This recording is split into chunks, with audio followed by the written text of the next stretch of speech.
Market വാച്ചിലേക്ക് സ്വാഗതം. വിപണി ഒരു കറക്ഷൻ മോഡിലായിരുന്നു ഈ വാരം പൂർത്തിയാവുന്നത്. പൊതുവെ ഈ വാരാന്ത്യത്തോട് അടുപ്പിച്ചു വന്ന പ്രവർത്തന ഫലങ്ങളും പൊതുവെ മോശമായിരുന്നു. സൺഫാർമ ഒഴിച്ച് ബാക്കി വന്നതെല്ലാം ഒരു പരിധിവരെ അത് മാർക്കറ്റ് ഏറ്റെടുക്കുകയും അത് താഴേക്ക് പോവുകയും ചെയ്തു. മുൻപ് കഴിഞ്ഞ വാരം മാർക്കറ്റ് വാച്ചിൽ സൂചിപ്പിച്ച ആ ഒരു സപ്പോർട്ട് ലെവൽ അത് തന്നെയാണ് ഇപ്പോൾ എത്തി നിൽക്കുന്നത്. 5900 നമ്മളൊരു കറക്ഷൻ പ്രതീക്ഷിച്ചിരുന്നു. അത് ഏതാണ്ട് ആ ലെവലിൽ തന്നെ വന്നിരിക്കുന്നു. വിപണിയെക്കുറിച്ച് കൂടുതൽ സംസാരിക്കാനായി hedge equities CEO N Bhuvanendran ചേരുന്നു. ഭുവനേന്ദ്രൻ, കഴിഞ്ഞ ആഴ്ച പറഞ്ഞ ലെവലുകളെല്ലാം വളരെ കറക്റ്റായിട്ട് തന്നെ വന്നിട്ടുണ്ട്. വിപണി ഒരുപക്ഷെ ഇവിടെ നിന്ന് ഇനി വീണ്ടും താഴേക്ക് പോകാനുള്ള സാധ്യതയാണോ കാണുന്നത്, അതോ ഇവിടെ നിന്നൊരു റീബൗണ്ട് കിട്ടുമോ? ലാസ്റ്റ് വീക്ക് നമ്മളൊരു കറക്ഷൻ്റെ സാധ്യത പറഞ്ഞിരുന്നു. ഇത് ഒന്ന് FISന്റെ വളരെ ശക്തമായിട്ടുള്ള പാർട്ടിസിപ്പേഷൻ ഉണ്ട്. അതേപോലെ സപ്ലൈ സോൺ ഭയങ്കര സ്ട്രോങ് ആണ്. കാരണം ഡൊമസ്റ്റിക് ഇൻസ്റ്റിറ്റ്യൂഷൻ ആക്റ്റീവ് സെല്ലിങ്ങിലാണ്.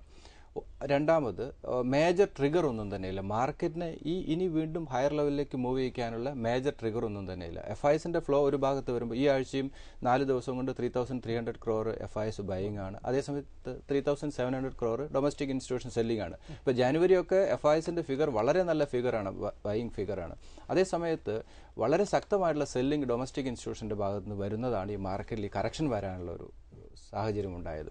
അതുപോലെ മേജർ ട്രിഗർ ഒന്നും തന്നെ മാർക്കറ്റിനെ എൻകറേജ് ചെയ്യിക്കുന്ന മേജർ പോസിറ്റീവ് ട്രിഗേഴ്സ് ഒന്നും തന്നെ മാർക്കറ്റില്ല. അതുകൊണ്ടാണ് ഈ കറക്ഷൻ മോഡിലേക്ക് മാർക്കറ്റ് മൂവ് ചെയ്യാനുള്ളൊരു സാധ്യതയും.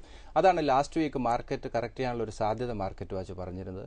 5900 എന്ന് പറയുന്ന ഒരു ഇമ്മീഡിയറ്റ് സപ്പോർട്ട് സോൺ തന്നെയാണ്. അതിന് മുകളിൽ ഒരു ക്ലോസിംഗ് ലഭിച്ചു.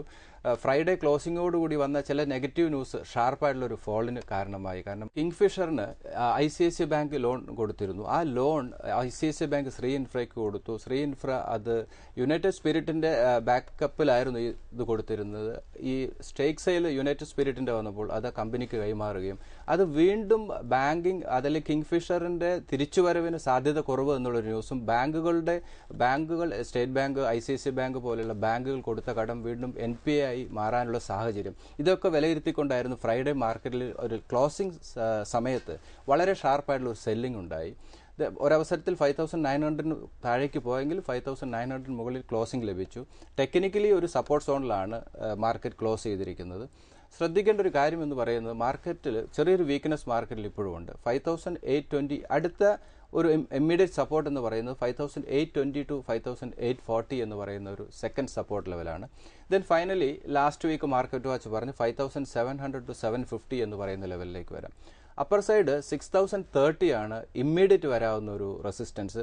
ഒരു വൈഡ് റേഞ്ച് നമ്മൾ മൂവ്മെന്റ് അനലൈസ് ചെയ്യുകയാണെങ്കിൽ 6100 150 എന്ന് പറയുന്ന ഒരു മേജർ റെസിസ്റ്റൻസും 5820 840 എന്ന് പറയുന്ന ഒരു മേജർ സപ്പോർട്ട് ലെവലുമാണ്. ഈ കുറച്ചുകൂടെ വൈഡർ റേഞ്ചിലേക്ക് നമ്മൾ മാർക്കറ്റിനെ അനലൈസ് ചെയ്താൽ ഒരു മേജർ സപ്പോർട്ട് സോണായിട്ട് ഹോൾഡ് ചെയ്യുന്ന 5700 to 750 എന്ന് പറയുന്നത്. ബഡ്ജറ്റിൽ വളരെ പോസിറ്റീവായിട്ടുള്ള ന്യൂസുകൾ അതിൽ ഏതെങ്കിലും അനൗൺസ്മെന്റുകൾ വരികയാണെങ്കിൽ 6300 350 എന്ന് പറയുന്ന ലെവലിലേക്ക് ഇതായിരിക്കും മാർക്കറ്റിന്റെ അടുത്ത് 2-3 മാസത്തെ മൂവിംഗ് റേഞ്ച് എന്ന് പറയുന്നത്.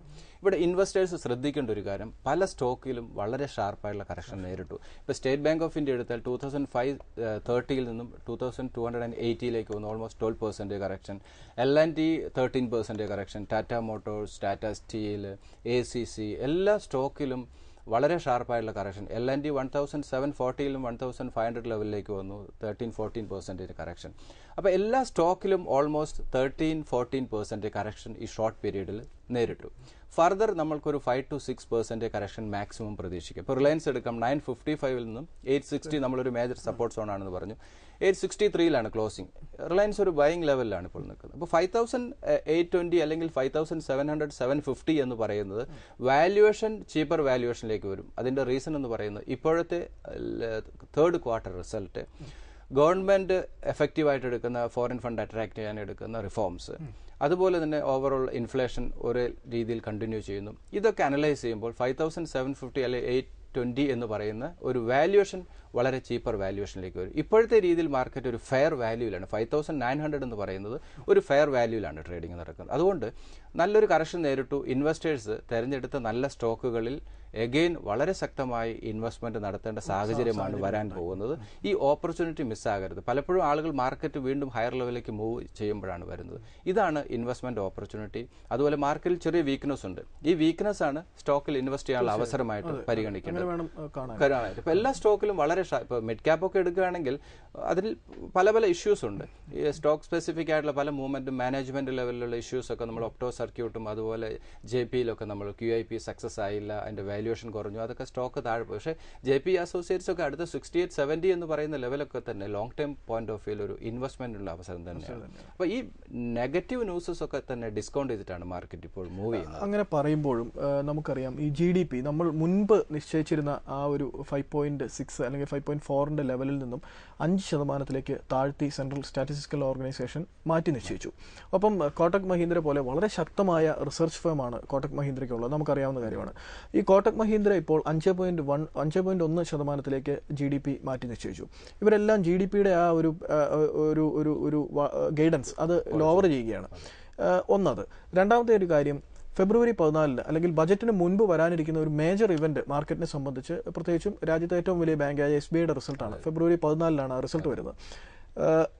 അത് നമ്മൾ മുൻപ് ബാങ്ക് ഓഫ് ബറോഡയുടെ മൂന്നാം പാദ ഫലം അനലൈസ് ചെയ്യുമ്പോൾ ബാങ്ക് ഓഫ് ബറോഡ ഏറെ മുന്നേറിയിരുന്നു. ആ സാഹചര്യത്തിൽ വന്ന റിസൾട്ട് വളരെ മോശമായിരുന്നു. വലിയ രീതിയിൽ പ്രൊവിഷനിങ്, NPA കിട്ടാക്കടം വലിയ രീതിയിൽ കൂടിയിരിക്കുന്നു. ഇതിൽ നിന്നും ബാങ്ക് ഓഫ് ബറോഡയിൽ നിന്നും ഒരു ക്യൂ എടുത്ത് നമ്മൾ SBI അനലൈസ് ചെയ്താൽ, മാത്രവുമല്ല മോർഗൻ സ്റ്റാൻലി ഇന്ന് വെള്ളിയാഴ്ച ദിവസം ഇത് SBIയെ ഡൗൺഗ്രേഡ് ചെയ്യുകയും ചെയ്തിട്ടുണ്ട്. SBIയുടെ റിസൾട്ട് മോശമാവാനും ഒരുപക്ഷെ ഒരു പ്രൊവിഷനിങ്ങിനോ അല്ലെങ്കിൽ ഈ പറയുന്ന പോലെ കിട്ടാക്കടങ്ങൾ വർദ്ധിക്കാനോ ഉള്ള ഒരു സാഹചര്യമുണ്ട്. അങ്ങനെ ഈ GDPയുടെ കാര്യവും തീർച്ചയായും GDP നമ്മുടെ ബാങ്കിങ് മേഖലയെ സംബന്ധിച്ച് അത് ഒരു കോറിലേറ്റഡ് ആണ്. അപ്പോൾ ഇതെല്ലാം പരിഗണിക്കുമ്പോൾ ഈ GDPയുടെ മോശവും അല്ലെങ്കിൽ SBIയുടെ റിസൾട്ടും മോശമായാൽ ഒരുപക്ഷെ ഒരു സ്റ്റീപ്പ് കറക്ഷനുള്ള സാധ്യത കാണുന്നില്ല. ഇല്ല, കാരണം ഒന്ന് ഞാൻ നേരത്തെ പറഞ്ഞ ഗവൺമെന്റ് റിഫോംസുമായിട്ട് മുന്നോട്ട് പോകുന്നു എന്നുള്ളതാണ് ഏറ്റവും വലിയ പോസിറ്റീവ്. അതുപോലെ തന്നെ FISന്റെ ആക്റ്റീവായിട്ടുള്ള പാർട്ടിസിപ്പേഷൻ ഇന്ത്യൻ സ്റ്റോക്ക് മാർക്കറ്റിൽ GDP 5.5 വരാനുള്ള സാധ്യതയുള്ളൂ. പക്ഷേ അങ്ങനെ ഒരു വിലയിരുത്തൽ വരുമ്പോൾ, ഇപ്പോൾ കോട്ടക് മഹീന്ദ്ര പോലെയുള്ള റിസർച്ച് ഫേംസ് അങ്ങനെ ഒരു വിലയിരുത്തൽ വരുമ്പോൾ എനിക്ക് തോന്നുന്നു ഇപ്പോൾ റേറ്റ് കട്ട് വരുന്നു, വീണ്ടും ഇൻഫ്ലേഷൻ കുറയുന്ന ഒരു സാഹചര്യം വരികയാണെങ്കിൽ ഗവൺമെന്റ് എഫക്റ്റീവായിട്ടുള്ള മെഷേഴ്സ്, ഇപ്പോൾ ഡീസൽ പ്രൈസ് ഹൈക്കൊക്കെ വരുന്നത് ഫിസ്ക്കൽ ഡെഫിസിറ്റ് കുറയാനുള്ളതും ഗ്രോത്ത് കൂടാനുള്ള ഒരു സാധ്യതയുണ്ട്. അപ്പോൾ അങ്ങനെ വരുമ്പോൾ തീർച്ചയായിട്ടും GDP ആ ഒരു ലെവലിൽ മെയിൻറ്റെയിൻ ചെയ്യാനും, അതുപോലെ സ്റ്റേറ്റ് ബാങ്ക് ഓഫ് ഇന്ത്യയുടെ റിസൾട്ടാണ്. ഈ റിസൾട്ട് എന്ന് പറയുന്നത് ഓൾറെഡി 2550 നിന്നും സ്റ്റോക്ക് ഇപ്പോൾ 2280 മോർഗൻ സ്റ്റാൻലി പോലുള്ള ഫേംസ് ഡൗൺഗ്രേഡ് ചെയ്തതിൻ്റെ അടിസ്ഥാനത്തിലും, അതുപോലെ റിസൾട്ട് മോശമായി ബാങ്ക് ഓഫ് ബറോഡ പോലെയുള്ള റിസൾട്ട് മോശമായതിൻ്റെ സാഹചര്യത്തിൽ സ്റ്റേറ്റ് ബാങ്ക് ഓഫ് ഇന്ത്യ ഒരു സെല്ലിംഗ് പ്രഷർ ഇപ്പോൾ കാണുന്നുണ്ട്. അപ്പോൾ സ്റ്റേറ്റ് ബാങ്ക് ഓഫ് ഇന്ത്യ എനിക്ക് തോന്നുന്നു ഇപ്പോഴത്തെ രീതിയിൽ ഒരു സ്ട്രോങ് ബൈ തന്നെയാണ്. കാരണം 2280 എന്ന് പറയുന്ന ഒരു മേജർ സപ്പോർട്ട് സോൺ അല്ല, പക്ഷേ അതേസമയത്ത് 2100-150 എന്ന് പറയുന്ന ലെവൽ ഒരു സ്ട്രോങ് സപ്പോർട്ട് സോൺ തന്നെയാണ്. കാരണം NPA കൂടാനുള്ള സാധ്യതയുണ്ട്. കാരണം കിങ്ഫിഷർ പോലെയുള്ള ഇഷ്യൂസ് നിലനിൽക്കുന്ന സാഹചര്യത്തിൽ NPA കൂടാനുള്ള സാധ്യത അത് ഓൾറെഡി മാർക്കറ്റ് ഡിസ്കൗണ്ട് ചെയ്തിട്ടാണ് ഇപ്പോഴത്തെ ഈ ഒരു 10-15% കറക്ഷൻ സ്റ്റേറ്റ് ബാങ്ക് ഓഫ് ഇന്ത്യയിൽ നേരിട്ടുകൊണ്ടിരിക്കുന്നത്. അടുത്തൊരു കറക്ഷനോട് കൂടി state bank of India long time വ്യൂവിൽ ഒരു ഇൻവെസ്റ്റ്മെന്റുള്ള അവസരമായിട്ടാണ് നമ്മൾ കാണേണ്ടത്. ഞാനൊരു 4 ഓഹരികൾ ഈ കഴിഞ്ഞ ദിവസങ്ങളിൽ വാർത്താ പ്രാധാന്യം നേടിയതുകൊണ്ട് ചോദിക്കുകയാണ്. ഒന്ന്, ഗ്ലെൻമാർക്ക്, വളരെ മികച്ച പ്രവർത്തന ഫലം, അസാധാരണവും അല്ലെങ്കിൽ അതിൻ്റെ പുതിയ മരുന്നുകൾ, അതിനെ തുടർന്ന് റിസൾട്ട് വന്നതിന് ശേഷം ഡെയിലി വാർത്തകളിൽ നിറഞ്ഞു നിൽക്കുന്നു. പുതിയ മരുന്നുകൾ വരുന്നു, പുതിയൊരു വിഷൻ സ്റ്റേറ്റ്മെന്റ് തന്നെ വന്നു, പുതിയ രീതിയിൽ വരുമാനം ആർജിക്കാവുന്ന ഒരു കണ്ടെത്തൽ അവർ നടത്തിയിരിക്കുന്നു. ഇങ്ങനെയെല്ലാം ഗ്ലെൻമാർക്ക് നടത്തിയെങ്കിലും അതിന് ആ ഒരു റേഞ്ചിൽ നിന്ന് ഓസിലേറ്റ് ചെയ്യുകയാണ്. അപ്പോൾ അത് കറക്ഷന് വിധേയമാവുകയും ചെയ്തു വെള്ളിയാഴ്ച ദിവസം. അതൊന്ന്. 2, സിപ്ല, മറ്റൊരു കമ്പനി. നമുക്കറിയാം ഒരുപക്ഷെ അതിന്റെ തലമുതിർന്ന സാരഥിയായിരുന്ന ഡോക്ടർ YK ഹമീദ് വിരമിച്ചതുകൊണ്ടായിരിക്കാം ഒരുപക്ഷെ അതിന്റെ ഒരു സെന്റിമെന്റ്സ്, റിസൾട്ട് കഴിഞ്ഞ ഭാഗത്തെ അപേക്ഷിച്ച് മോശവുമായിരുന്നു, എങ്കിലും അത് ഓക്കെ ഒരു റിസൾട്ടായിരുന്നു. മൂന്നാമത്തെ ഓഹരി ഹിൻഡാൽകോ, എല്ലാവിധ തടസ്സങ്ങളും മാറ്റിവെച്ച് അല്ലെങ്കിൽ ഇതുവരെ പ്രതീക്ഷിച്ചിരുന്ന എല്ലാ ഇതും മാറ്റിവെച്ച് വളരെ മികച്ച റിസൾട്ടാണ് ഹിൻഡാൽകോ വെള്ളിയാഴ്ച കാഴ്ചവെച്ചത്. അപ്പോൾ ഹിൻഡാൽകോയിൽ ഒരു ക്ലാരിറ്റി ഉണ്ടായിട്ടുണ്ടോ? ഒരു ഓഹരി കൂടി ഉള്ളത് ഇന്ത്യ ബുൾസ് ആണ്. ഇന്ത്യ ബുൾസ് ഏകദേശം ഒരുപക്ഷെ ബാങ്കിംഗ് ലൈസൻസ് അടുത്ത ആഴ്ച അല്ലെങ്കിൽ വരുന്ന ദിവസങ്ങളിൽ റിസർവ് ബാങ്ക് പ്രഖ്യാപിക്കുമ്പോൾ ഒരുപക്ഷെ ഉണ്ടാകാനുള്ള ഒരു കാൻഡിഡേറ്റ് ആയിരിക്കാം ഇന്ത്യ ബുൾസ്. ഇന്ത്യ ബുൾസ് ഏകദേശം 330 രൂപയിൽ നിന്ന് കറക്റ്റ് ചെയ്ത് ബൾക്ക് ഡീല് വെള്ളിയാഴ്ച നടക്കുകയും അത് 280 രൂപയ്ക്ക് ഉടമകൾ ഏകദേശം 450 കോടി രൂപ സമാഹരിക്കാനായി ഈ ഓഹരി വിൽക്കുകയും ചെയ്തപ്പോഴാണ് ഈ 480 റേഞ്ചിൽ നിന്നത്. ഈ 4 ഓഹരികൾ എങ്ങനെയായിരിക്കും? ഇതിൽ ഫാർമ സെക്ടറിലെ ഗ്ലെൻമാർക്ക്, സിപ്ല ഇപ്പോഴത്തെ വളരെ നല്ല കറക്ഷൻ നേരിട്ടു. ഇപ്പോഴത്തെ വാല്യുവേഷൻ വളരെ ഫെയർ വാല്യൂലാണ്. റിസൾട്ടിന് ശേഷമാണ് ഈ സ്റ്റോക്ക് സിപ്ലയിലൊക്കെ കറക്ഷൻ വന്നത്. പക്ഷേ ലോങ് ടൈം വ്യൂവിൽ ഈ വർഷം ഏറ്റവും നന്നായി പെർഫോം ചെയ്യാൻ സാധ്യതയുള്ള സെക്ടറും ഫാർമ സെക്ടർ തന്നെയാണ്. സിപ്ലയും ഗ്ലെൻമാർക്കും ഈ ഒരു കറണ്ട് ലെവൽ പോലും ലോങ് ടൈം വ്യൂയോട് കൂടിയിട്ടുള്ള ഒരു ഇൻവെസ്റ്റ്മെന്റ് അഡ്വൈസബിൾ ആണ്. Then India bull real estate, finance തീർച്ചയായിട്ടും അത് ഇപ്പോഴത്തെ നല്ല കറക്ഷൻ നേരിട്ടു. ഇപ്പോഴത്തെ വാല്യുവേഷൻ വളരെ ഫെയർ വാല്യൂവിലാണ് ട്രേഡിംഗ് നടക്കുന്നത്. ലോങ് ടൈം വളരെ ഫ്യൂച്ചറാണ്. കാരണം മാനേജ്മെന്റ് വളരെ ഡൈനാമിക് ആണ്. സ്റ്റോക്ക് ഏത് ലെവലിലേക്ക് കൊണ്ടുപോകാൻ കഴിവുള്ളവരാണ്. അതുകൊണ്ട് ആ സ്റ്റോക്ക് ലൈസൻസ് കൂടി കിട്ടിക്കഴിഞ്ഞാൽ വളരെ ഷാർപ്പായിട്ട് ഒരു അപ്പർ സൈഡിലേക്ക് മൂവ് ചെയ്യാൻ സാധ്യതയുണ്ട്. ദെൻ ഹിൻഡാൽകോ എപ്പോഴും നമ്മൾ ബൈ റെക്കമെൻഡേഷൻ കൊടുക്കുന്നതാണ്, വളരെ നല്ല റിസൾട്ട്. ഈ 4 സ്റ്റോക്കും റീറ്റെയിൽ ഇൻവെസ്റ്റേഴ്സിനെ സംബന്ധിച്ച് അക്യുമുലേറ്റ് ചെയ്യാനുള്ള ഒരു അവസരം തന്നെയാണ് ഈ ഒരു ചെറിയ കറക്ഷൻസ്. ഇത് 4 സ്റ്റോക്കും പോർട്ട്ഫോളിയോയിൽ കൊണ്ടുവരുന്നത് തീർച്ചയായിട്ടും ലോങ് ടൈം വ്യൂ എന്ന് 2013 തന്നെ വളരെ നല്ല ഒരു റിട്ടേൺ കിട്ടാനുള്ളത്. അറ്റ്ലീസ്റ്റ് 30 to 40% റിട്ടേൺ ഈ വർഷം നൽകാൻ സാധ്യതയുള്ള സ്റ്റോക്കാണ് ഈ 4 സ്റ്റോക്കുകൾ. നമുക്കൊരു പ്രേക്ഷകന്റെ സംശയം നോക്കാം. കേശവദാസ്, അദ്ദേഹത്തിന്റെ സംശയം: 1 Mahindra and Mahindra, 2 syndicate bank, 3 ITC, NTPC, jet. ഇതിൽ എം&എം എനിക്ക് തോന്നുന്നു വെള്ളിയാഴ്ച 26% വർധനയോടുകൂടി ലാഭം 836 കോടിയിലേക്ക് എത്തി. ജെറ്റ് ഇങ്ങനെ വാർത്തകളിൽ നിറഞ്ഞു നിൽക്കുന്നു. ഏത് നിമിഷവും എത്തിഹാദുമായുള്ള കരാറിന്റെ ഇപ്പോൾ ഡ്യൂ ഡിലിജൻസ് വെള്ളിയാഴ്ച കഴിഞ്ഞു എന്നറിഞ്ഞതിന് ശേഷം ഒരല്പം ഫ്ലയറിംഗ് ഇപ്പോൾ ഓഹരിയിൽ കണ്ടു. ഇതാണ് അതിന്റെ ഒരു പശ്ചാത്തലം. ജെറ്റ് എയർവേസ് ലാസ്റ്റ് വീക്ക് നമ്മൾ പറഞ്ഞിരുന്നു ബൈ റെക്കമെൻഡേഷൻ അഡ്വൈസബിൾ വാല്യൂഷൻ 575 ലെവലിലേക്ക് വരുമ്പോൾ എനിക്ക് ഫ്രൈഡേ 575 ലെവൽ വന്നതിന് ശേഷം ഈ ന്യൂസ് വന്നതിന് ശേഷം 20 rupees ഗെയിൻ ഉണ്ടായി. അപ്പോൾ വാല്യൂഷൻ 570 എന്ന് പറയുന്ന ഒരു വാല്യൂ, ഒരു ഫെയർ വാല്യൂ ആണ്. ആ ഒരു ലെവൽ അഗൈൻ ഇൻവെസ്റ്റ്മെന്റ് അഡ്വൈസബിൾ ആണ്. 560, 512 2 മേജർ സപ്പോർട്ട് ലെവൽ ജെറ്റ് എയർവേസിൽ അതാണ്. ആ ഒരു ലെവലായിരിക്കും സേഫർ എൻട്രി. പക്ഷേ ഫ്രൈഡേ ആ ഒരു പോസിറ്റീവ് ന്യൂസ് വന്നതുകൊണ്ട് ആ സ്റ്റോക്ക് ഇമ്മീഡിയറ്റ് ഷാർപ്പായിട്ടുള്ള ഒരു അപ്മൂവ് ആ സ്റ്റോക്കിലുണ്ടായി. Then ITC, syndicate bank, Mahindra and മഹീന്ദ്രയുടെ റിസൾട്ട് വന്നു. താങ്കൾ കഴിഞ്ഞ വാരം പറഞ്ഞിരുന്ന ജെറ്റിന്റെ വെള്ളിയാഴ്ചത്തെ ലോ എന്ന് പറയുന്നത് 571 അപ്പോൾ ആ പറഞ്ഞ ലെവൽ വന്നു. ആ സമയത്ത് വാങ്ങിയവരെ സംബന്ധിച്ച് നേട്ടമായിട്ടുണ്ട്. അതെ, 20 rupees ഗെയിൻ കിട്ടി. ഓക്കെ, ഇവിടെ ദെൻ മഹീന്ദ്ര റിസൾട്ട് മാർക്കറ്റിന്റെ പ്രതീക്ഷിച്ച പോലെ തന്നെ ആയിരുന്നു. മാർക്കറ്റ് പക്ഷേ ഒരു എബവ് എക്സ്പെക്ടേഷൻ എന്ന ലെവലിലേക്ക് വന്നില്ല. കാരണം ഓൾറെഡി ഇവരുടെ സെയിൽസിലുള്ള ട്രാക്ടർ സെഗ്മെന്റിൽ ഇവരുടെ സെയിൽസ് കുറയുന്നു. മൾട്ടി യൂട്ടിലിറ്റി വെഹിക്കിളിൽ ഇവരെ സെയിൽസ് കുറയുന്ന ഒരു ന്യൂസ് ലാസ്റ്റ് ഒരു 4 എപ്പിസോഡ് മുമ്പ് തന്നെ നമ്മൾ പറഞ്ഞായിരുന്നു. അപ്പോൾ അത് റിസൾട്ട് മാർക്കറ്റ് ഒരു വലിയൊരു റിസൾട്ട് മാർക്കറ്റ് പ്രതീക്ഷിച്ചിരുന്നില്ല. ഇപ്പോൾ മഹീന്ദ്ര ഒരു ഫെയർ വാല്യൂലാണ് ട്രേഡിംഗ് നടക്കുന്നത്. ഒരു സേഫർ എൻട്രി എന്ന് പറയുന്നത് 860 and 834. 834 എന്ന് ഞാൻ പറയുന്നത് മാർക്കറ്റ് ഏതെങ്കിലും സാഹചര്യത്തിൽ നെഗറ്റീവ് ന്യൂസ് വരികയാണെങ്കിൽ 5750 എന്ന് പറയുന്ന ലെവലിലേക്കൊക്കെ നിഫ്റ്റി വരുന്ന ഒരു സാഹചര്യത്തിൽ ചിലപ്പോൾ അങ്ങനെ ഒരു കറക്ഷൻ സംഭവിക്കുകയാണെങ്കിൽ 834 ലെവൽ വരാം. ഇപ്പോഴത്തെ സാഹചര്യത്തിൽ മഹീന്ദ്ര 860 ഒരു സ്ട്രോങ് സപ്പോർട്ട് ലെവലാണ്. അത് റീറ്റെയിൽ ഇൻവെസ്റ്റേഴ്സിന് ഇൻവെസ്റ്റ്മെന്റിന് പരിഗണിക്കാം. ദെൻ സിൻഡിക്കേറ്റ് ബാങ്ക് ആണ് 123, 118 ആണ് സേഫ് ആയിട്ടുള്ള ഒരു എൻട്രി. ഈ ഓൾമോസ്റ്റ് ഈ സ്റ്റോക്കുകളൊക്കെ തന്നെ 10 to 15% കറക്ഷൻ ഓൾറെഡി നേരിട്ടു. അപ്പോൾ ഇപ്പോഴത്തെ രീതിയിൽ ഒരു 40% ഇൻവെസ്റ്റ്മെന്റ് ഈ സ്റ്റോക്കുകളിൽ അഡ്വൈസബിൾ ആണ്. 144 ആണ് സിൻഡിക്കേറ്റ് ബാങ്കിൽ ഇമ്മീഡിയറ്റ് വരാവുന്ന റെസിസ്റ്റൻസ്. ദെൻ ITC ആണ് കറന്റ് ലെവൽ ഒരു ബൈ അഡ്വൈസബിൾ ആണ്. ഒരു immediate support level 295 and 289 2 support ലെവലാണ്. ആ ഒരു ലെവൽ ഇൻവെസ്റ്റ്മെന്റിന് പരിഗണിക്കാം. 315 ആണ് ഒരു മൈനർ റെസിസ്റ്റൻസ് ആയിട്ട് ഹോൾഡ് ചെയ്യുന്നത്. ദെൻ NTPC ആണ്. വാല്യുവേഷൻ വളരെ ഫെയർ വാല്യൂലാണ് NTPC. ഇപ്പോൾ ഇവർ ഇഷ്യൂ കഴിഞ്ഞു. 145, 140 സേഫ് ആയിട്ടുള്ള 2 എൻട്രി ലെവലാണ് ലോങ് ടൈം വ്യൂവിൽ. ഈ ഒരു വർഷം ഈ സ്റ്റോക്കുകളൊക്കെ തന്നെ ഞാൻ നേരത്തെ പറഞ്ഞ പോലെ ഒരു 30 to 45% റിട്ടേൺ നൽകാൻ സാധ്യതയുണ്ട് ഈ സ്റ്റോക്കുകളൊക്കെ തന്നെ. 162 ആണ് സ്റ്റോക്കിൽ ഇമ്മീഡിയറ്റ് വരാവുന്ന റെസിസ്റ്റൻസ്. ഇദ്ദേഹത്തിന്റെ portfolio ITC, syndicate bank, NTPC, Mahindra, then finally jet Airways. ഈ സ്റ്റോക്കുകളൊക്കെ തന്നെ ഈ ഒരു ലെവൽ വരുമ്പോൾ ഇൻവെസ്റ്റ്മെന്റ് അഡ്വൈസബിൾ ആണ്. അതുപോലെ ഈ സ്റ്റോക്കുകളൊക്കെ തന്നെ ഈ 2 സ്റ്റേജ് ആയിട്ട് ഈ സ്റ്റോക്കുകളിൽ ഇൻവെസ്റ്റ്മെന്റ് നടത്തുക. ഈ വർഷം ഒരു 40% റിട്ടേൺ നൽകാൻ സ്ട്രെങ്ത് ഉള്ള സ്റ്റോക്കുകളാണ് ഈ സ്റ്റോക്കുകളെല്ലാം തന്നെ. നമുക്ക് തിരികെ വരാം ഇടവേളയ്ക്ക് ശേഷം. മാർക്കറ്റ് വാച്ച് തുടരുന്നു. നമുക്ക് ഷിബു എബ്രഹാം, അദ്ദേഹത്തിൻ്റെ ചോദ്യം: വലിയൊരു ട്രേഡറായിരുന്നു, സ്ഥിരം കഥ തന്നെയാണ്. വലിയ ട്രേഡറായിരുന്നു, സ്വാഭാവികമായും പണം നഷ്ടപ്പെട്ടു. ഒരു ഓഹരിയിൽ പരമാവധി പണവും സമാഹരിച്ച് ഇടണമെന്ന് അദ്ദേഹത്തിന് ആഗ്രഹമുണ്ട്. അപ്പോൾ അദ്ദേഹത്തിൻ്റെ മനസ്സിലിരിക്കുന്ന ഒരുപക്ഷെ ഒരു സ്പീഡി റിക്കവറി കിട്ടുന്ന, എത്രയും വേഗം അദ്ദേഹത്തിൻ്റെ ലോസ് മേക്ക് ചെയ്യുന്ന ഒരു അഡ്ജസ്റ്റ് ചെയ്യുന്ന ഒരു സ്റ്റോക്ക് ആയിരിക്കും ഉദ്ദേശിക്കുന്നത്. അപ്പോൾ അതിൻ്റെ മറുപടിയാണ്. ഒരു സ്റ്റോക്കിൻ്റെ മൂവ്മെൻറ്റ് ഈ ഒരു ഇപ്പോഴത്തെ ലെവലിൽ നിന്ന് ഏത് ലെവലിലേക്ക് മൂവ് ചെയ്യുമെന്ന് ഒരാൾക്കും പറയാൻ സാധിക്കില്ല. That is stock market. അപ്പോൾ അതുകൊണ്ട് ഇദ്ദേഹം സ്റ്റോക്ക് മാർക്കറ്റിൽ ട്രേഡ് ചെയ്ത് കുറേയധികം പൈസ നഷ്ടപ്പെട്ടു. ആദ്യം മനസ്സിലാക്കേണ്ട ഒരു കാര്യം, ഒരു സ്റ്റോക്ക് തന്നെ ഇപ്പോൾ റിലയൻസ് ഇൻഡസ്ട്രീസ് 10 പേര് മേടിച്ചാൽ, ഒരു 860ക്ക് 10 പേര് മേടിച്ചാൽ 10 പേർക്കും ഡിഫറെൻറ്റ് പ്രോഫിറ്റോ ലോസോ ആയിരിക്കും. അതിൽ 950 എത്തിയാലും പ്രോഫിറ്റ് എത്തിയ എത്രയോ ആളുകളുണ്ടാകും. അതേസമയത്ത് ആ സ്റ്റോക്കിൽ തന്നെ ലോസ് ബുക്ക് ചെയ്തവരുണ്ടാകും. ഇവിടെ ഡിസിഷൻ മേക്കിംഗ് ആണ്. Decision making is most important. കാരണം ഓരോ ഡൗൺ സൈഡിൽ മൂവ് ചെയ്യുന്നതോറും നമ്മളുടെ ബൈയിങ് ഇൻട്രസ്റ്റ്, അത് എക്സിറ്റ് ചെയ്ത് മാറാനുള്ള കറേജ്, ഇതൊക്കെയാണ് സ്റ്റോക്കിൽ ഏത് ലെവലിലേക്ക് പ്രോഫിറ്റ് ബുക്ക് ചെയ്യണം.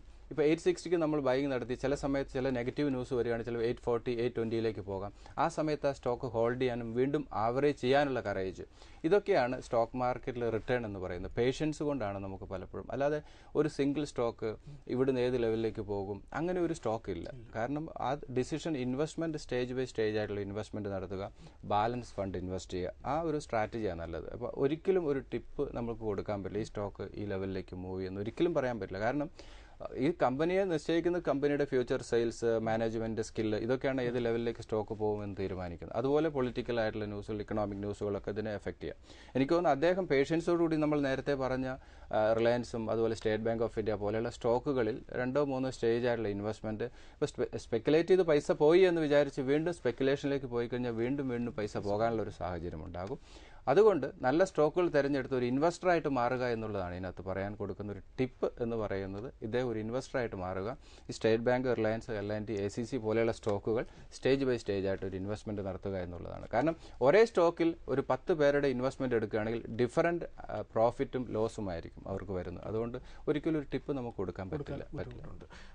മറ്റൊന്ന്, ഈ സിമെന്റ് കമ്പനികളുടെ പ്രവർത്തന ഫലം കഴിഞ്ഞ ആഴ്ച വന്നു, അംബുജ സിമെന്റ്, ACC. അപ്പോൾ നമ്മൾ ഇതിനു മുൻപ് കണ്ടത് സാമ്പത്തിക മാന്ദ്യത്തിന് ശേഷം ആളുകളിലേക്ക് കൂടുതൽ, അല്ലെങ്കിൽ വീട് പണി, ലോൺ, ഇതെല്ലാം അഫക്റ്റഡ് ആണ്. ഈ സീസണൽ ഓഹരികളാണല്ലോ, പ്രത്യേകിച്ചും സിമെന്റ്, ഷുഗർ തുടങ്ങിയവ. ഇത് രണ്ടും ഫോർകാസ്റ്റ് മിസ് ചെയ്തു, നമ്മുടെ ACCയും ഗുജറാത്ത് അംബുജയും. ഇതിന്റെ ഒരു മുന്നോട്ട് നോക്കുമ്പോൾ ഇപ്പോഴത്തെ ഈ സ്ലഗിഷ്നെസ് സിമെന്റ് കമ്പനികളുടേത് നിക്ഷേപകർക്ക് മറ്റേത് ഓഹരിയേക്കാളും valuation ചീപ്പായിട്ട് നിൽക്കുകയല്ലേ?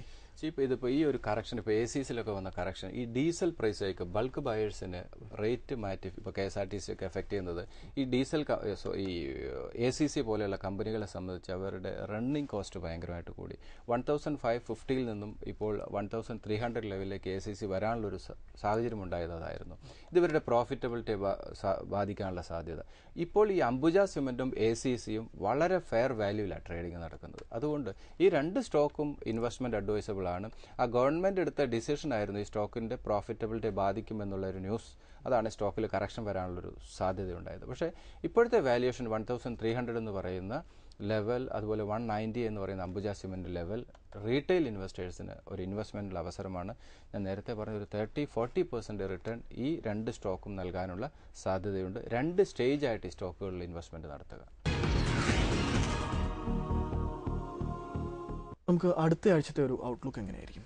Next week 12th IIP data വരുന്നു, 14th ഇൻഫ്ലേഷൻ വരുന്നു. ഇത് രണ്ടും മാർക്കറ്റിൽ ചെറിയ രീതിയിലെങ്കിലും ഇൻഫ്ലുവൻസ് ഉണ്ടാകും. 14th SBIയുടെ റിസൾട്ടും ഇത് രണ്ടും ആ ബാങ്കിങ് സെക്ടറിൽ സ്റ്റേറ്റ് ബാങ്ക് ഓൾറെഡി കറക്റ്റ് ചെയ്തിരിക്കുന്നു. ഇത് രണ്ടും മാർക്കറ്റിൽ ചെറിയ രീതിയിൽ എഫക്ട് ചെയ്യാം. പക്ഷെ മാർക്കറ്റിന്റെ പ്രതീക്ഷ എല്ലാം തന്നെ വരാനിരിക്കുന്ന ബഡ്ജറ്റിലായിരിക്കാം.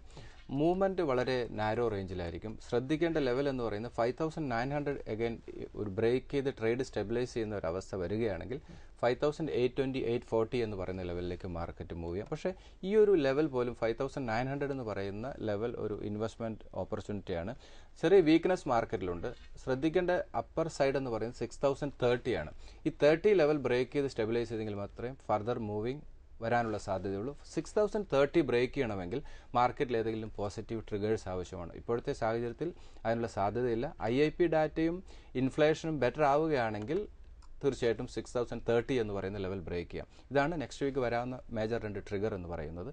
അത് പോസിറ്റീവായി വരികയാണെങ്കിൽ 6030 ബ്രേക്ക് ചെയ്യാം. അല്ലാത്ത സാഹചര്യത്തിൽ മാർക്കറ്റിൻ്റെ ഒരു മൂവിംഗ് റേഞ്ച് 5840 820 840 മേജർ ഒരു സപ്പോർട്ട് ലെവലും 6030 എന്ന് പറയുന്ന ഒരു റെസിസ്റ്റൻസ് ആയിട്ടും മൂവ് ചെയ്യാനാണ് സാധ്യത. ചുരുക്കത്തിൽ നമ്മൾ ഇന്ന് ഇവിടെ പൊതുവെ ചർച്ച ചെയ്ത ഓഹരികളെല്ലാം തന്നെ ഇപ്പോൾ ഒരു മികച്ച റിസൾട്ടുകൾ കാഴ്ചവെക്കുകയും ഒന്ന് താഴ്ന്ന നിലവാരത്തിൽ നിൽക്കുകയും ചെയ്യുന്നു. ഈ സാഹചര്യത്തിൽ അവർക്കെല്ലാം ഇൻവെസ്റ്റ് ചെയ്യാം. ഈ പറഞ്ഞ ഓഹരികളെല്ലാം നേരത്തെ 40% സ്റ്റോക്കിൽ ഇപ്പോഴത്തെ രീതിയിൽ ഇൻവെസ്റ്റ്മെന്റ്, 30% 5800, ഫൈനലി ബാലൻസ് 30% 5750 700 എന്ന് പറയുന്ന ഒരു വാല്യുവേഷൻ വളരെ ചീപ്പർ വാല്യുവേഷനിലേക്ക് ആ രീതിയിലേക്ക് വരും. നമ്മൾ പഴയ നിഫ്റ്റിയുടെ ലോ നോക്കേണ്ട ആവശ്യമില്ല. ഇന്നത്തെ ഇക്കണോമിക് സിറ്റുവേഷൻ അനലൈസ് ചെയ്യുമ്പോൾ 5700 750 എന്ന് പറയുന്നത് ഒരു 100% ഇൻവെസ്റ്റ്മെന്റ് നടത്താനുള്ള അവസരമാണ്. 40 30 എന്നുള്ള ഒരു രീതിയിൽ ഇപ്പോഴത്തെ രീതിയിൽ ഈ സ്റ്റോക്കുകളൊക്കെ തന്നെ 14-15% കറക്ഷൻ ഓൾറെഡി നേരിട്ട് കഴിഞ്ഞു. അപ്പോൾ എഗൈൻ അടുത്തൊരു 5-6% കറക്ഷൻ നമുക്ക് മാർക്കറ്റിൽ പ്രതീക്ഷിക്കാം.